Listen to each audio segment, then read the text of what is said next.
For as long as I can remember, I've suffered from unnerving recurring dreams and night terrors.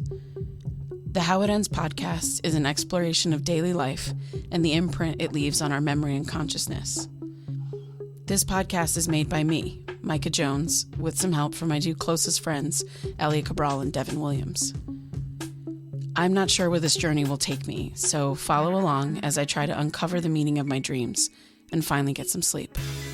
I'm releasing this in real time, so if you're just joining, please start from the beginning, and thank you for listening.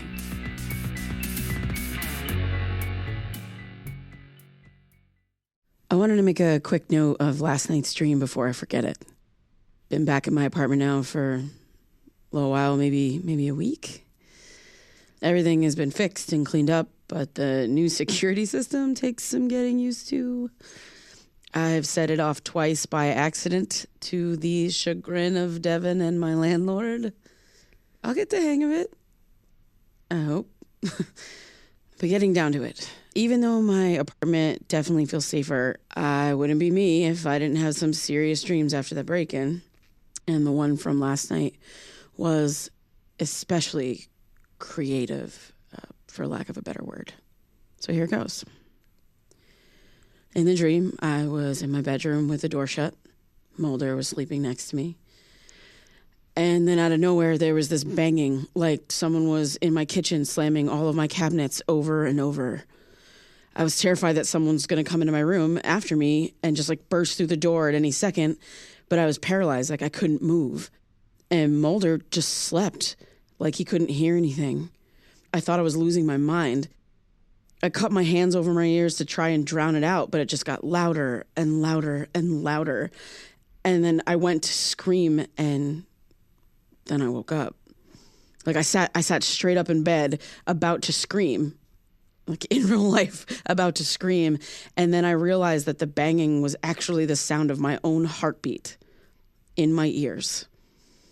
Just fear pounding inside my head. It took me almost an hour after waking up to feel normal. And I didn't even want to get out of bed to look at the kitchen. I kept expecting to see what I saw that night. Those words, "You've been warned." When I did finally get the courage to get up and look, everything was fine. This is what I meant when I said that my dreams were getting worse. I've always had nightmares, but for a while now, like when they're particularly bad, I wake up in this weird twilight state where everything feels like, I don't know, like everything that I've seen in a dream is real. And sometimes it takes hours to shake that feeling. The less sleep I get, the longer it takes to feel normal. I'm okay now, which is good because I have a bunch of stuff I have to do today and plans later. You know, Luke and I finally found a time to meet up. It actually took longer to find a time that worked because of everything that was going on. And I'm not nervous because it isn't a date, but it's also a little weird. Like, I met this kid once when we were kids. I'm sure it'll be fine. Okay, I'm rambling now, and I feel like this is a good time to wrap this up. Do you mind if I record this? Like, I'm doing a podcast. Like, yeah, actually, I listened to the first couple episodes. I follow you on IG. I saw your post about it. Wait, you do? I looked you up after we ran into each other. You got a unique name. Wasn't hard to find you. Hold on. Are you L. Emmett James? That's me. Huh. I didn't realize that was you. Well, that's why I didn't follow back. Sorry. It's no big deal. So, what made you suggest the Avery anyway? I always forget about this bar, even though I live like right around the corner. And then when I come in here, I forget how pretty it is and how much I like it. And I wonder why I don't come here that often. It's weird. Yeah, it's got a good vibe. The cocktail selection's pretty sweet. Plus, it has a Lily Marlene's feel since that place closed. Yeah. So it's not just that you like dark, mysterious bars, is it? No. Cool. So crazy how we ran into each other, huh? Both living in Providence, but not seeing each other. Then we see each other in Salem. It's wild. Yeah. How long have you lived in Providence anyway? A few years. It's cool, though. It's been an adjustment for sure. After moving down from Boston, it's slower, quieter. I don't mind that at all. It took me a while to make friends, though. Yeah, that's just the way it is. Gotta give it time. How about you? How long you lived in Providence? Since college. So like 15 years. Wow. That's a long time. Do you go back home often? Here and there. Not that often though. You miss home? I guess. I visit my family fairly often, but even if I didn't, I'd have to go back for pizza and bagels. Shit. Oh, yeah. Okay. Well, that I miss. Yeah. What's the deal with bagels up here? There are some places that are okay, but... Yeah, you are preaching to the choir, sir. But, side note, there is a place called Cafe Tempo that's pretty cool, but you gotta go, like, all the way down to West Warwick for that. It's like a 25-minute drive. That's not bad. If it feels like home, it's worth it to me. Yeah, I mean, I guess it's not that far. We should go sometime. I'll drive. Yeah, cool. Yeah, we could do that. So, still talk to Amy? No, not really. I mean, no, we don't. After we went to different high schools, we just sort of lost touch and, went our separate ways. Didn't you two live right across the street from each other? Yeah, we did. But, when you just don't want to see someone, so you just kind of don't see them. Yeah, I know what you mean. How long were y'all together anyway? We broke up after she went to school. I guess the boys there were cooler. It was okay, though. We weren't soulmates. Yeah, I guess the girls there were cooler, too. I think after whatever happened that day at the park, we just kind of drifted apart. I don't know. The day at the park? Where I met you? Yeah. When we got there, she told me that she was going to go to your house instead of hanging out with me. And I wasn't super stoked on that. Amy said that I was probably just jealous that she had a boyfriend and I didn't. We were like 12, 13, you know how it is. But that really wasn't it. We've been growing apart that year anyway, getting into, our stupid arguments about nothing. And I don't know, I guess we just started to like different things. Amy was really, really focused on soccer. But, I mean, I get it. She was very, very good, like starting varsity and stuff. But she was also way more into being social. Right. Yeah, I'm not so good at the social thing in the way that she was. I really prefer to be alone. But I guess that day just sort of sealed the deal. And, that's normal teenage stuff. It's not like we have like bad blood between us or anything. Yeah, that makes sense.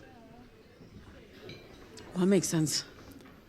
Oh, well, I listened to that conversation you had with your mom from the podcast, and you talked about not remembering everything that happened that day. Is that really true? Yeah, I mean, I really just remember Amy going off with you, and then my mom picking me up when she told me that it was your house that she got me from. Yeah, well, when you got to my house, you were really upset. Amy thought you were exaggerating for attention, but I didn't think you were, so I called your mom. Wait, like exaggerating what? Like making something up? You said something happened to you in the woods. I did? Yeah, and Amy didn't believe you. But you did? Yeah. Okay, why? So a few weeks before I met you, I snuck out in the middle of the night to meet up with some friends. It was Halloween, so we got eggs and toilet paper, teenage boy shit. We ended up hanging out at this little graveyard that's on the side of River Road. My friend Tim swiped a bottle of Jim Beam from his dad. We smoked a little weed. I wasn't the seasoned drinker I am now, so I was pretty wasted. I guess I passed out at some point because when I woke up, my friends were gone. I was definitely still drunk, so I couldn't ride my bike. River Road is really long and pitch dark at night. There isn't a sidewalk or anything, so I had to walk my bike on the edge of the road to hope cars wouldn't hit me. Okay. I was walking for a few minutes, 5, maybe 10. I thought I heard my friends. I saw dim light in the trees, like a flashlight or something. I left my bike on the side of the road and walked a few yards into the woods, but I couldn't hear them anymore and didn't see the light. I figured they were fucking with me, so I called their names a few times, like, Tim! No answer. When I turned around to get my bike, I turned around to go head back to the street, and something or someone was standing over me. Whoever it was, they were unnaturally tall. They were inches away from my face. This hot breath. If I focus on it, I could still feel it on my face. I froze. They were just breathing on me. Then it whispered, I see you. I just ran. Ran my bike, adrenaline kicked in, pumping. I rode home as fast as I could. I didn't know how I did it, but I managed to sneak back in the house without waking my parents. I didn't think I was going to be able to fall asleep, but I must have. I woke up the next day in all my clothes. That's horrible. Yeah, next time I saw my friends, I yelled at them for leaving me. Turned out they left me out there for like 3 hours. So I was just out there. I told them what happened, but they just laughed it off. Said I was probably hammered and all Halloweened out. It's awful. I don't even know what to say. I mean, I'm a little confused though. I'm super sorry that this happened to you, but I'm not following. I just don't understand what this has to do with me. You asked why I believe you that day. Why I called your mom, even though Amy told me not to. Okay. When you got to my house, you were banging on the door and screaming, let me in. And when I did, you stopped yelling and went really still. You just stood there, crying. All covered in dirt and scratches. Your forehead was cut up and bleeding. I asked you what happened, and you looked at me and said, it saw me.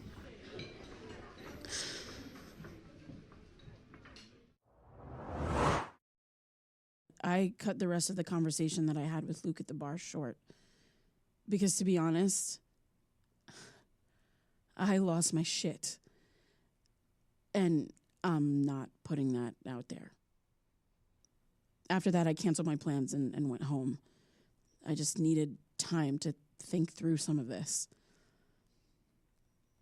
I mean, I've been having the same recurring dream, one that I never get to see the end of. And the feeling of being watched has haunted me for years. Luke basically came out of nowhere and appeared in Salem but lives in Providence, which is strange in its own right because I haven't seen him since that day. But his story about someone unnaturally tall lurking in the dark. And then how I got spooked about the Grinning Man entry in Ellie's book. But also, he actually remembers some of what happened to me that day at the park. And why didn't Amy tell me? I know we grew apart after that, but really? And what the fuck does it saw me mean? What saw me? Is this what my dream is trying to tell me? Is it even a dream? What if I'm remembering something? What if all this is actually a memory of something that happened that day in the woods?